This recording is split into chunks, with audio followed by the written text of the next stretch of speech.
Welcome back to my channel ঝটপট রান্না। আমি এখন আপনাদের সাথে সহজ পদ্ধতিতে মুরগির মাংস শেয়ার করব।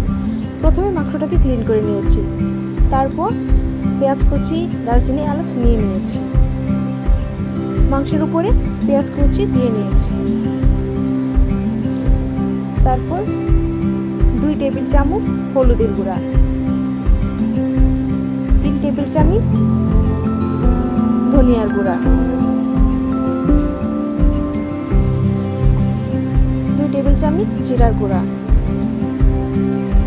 4 টেবিল চামচ মরিচের গুঁড়া, স্বাদ মতো লবণ, সাথে অ্যাড করবেন আদা বাটা পরিমাণ মতো, তার সাথে পেঁয়াজ বাটা, রসুনের বাটা স্বাদ মতো দিয়ে দেবেন। তারপর এলাচ দিয়ে নেবেন। তারপর বাজার তেল ঢেলে পেঁয়াজ দিয়ে, পেঁয়াজটা যখন হয়ে আসবে তখন দারচিনি দিয়ে দিবেন। তারপর কিছুক্ষণ নাড়াচাড়া করে মাংসটা ঢেলে দিবেন। মাংস সহ মশলা কষিয়ে নেবেন, ঢেকে দিবেন। হয়ে গেলে দেখবেন একটু নাড়াচাড়া করবেন। তারপর সামান্য পরিমাণ একটু পানি ঢেলে দেবেন। তারপর আর একটু নাড়াচাড়া করে নেবেন। তারপর ঢেকে দেবেন।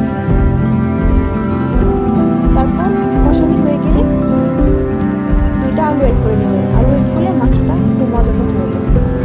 একটু পানি অ্যাড করে নাড়াচাড়া করে আলু সহ মাংসটাকে আবার একটু কষিয়ে নেবেন।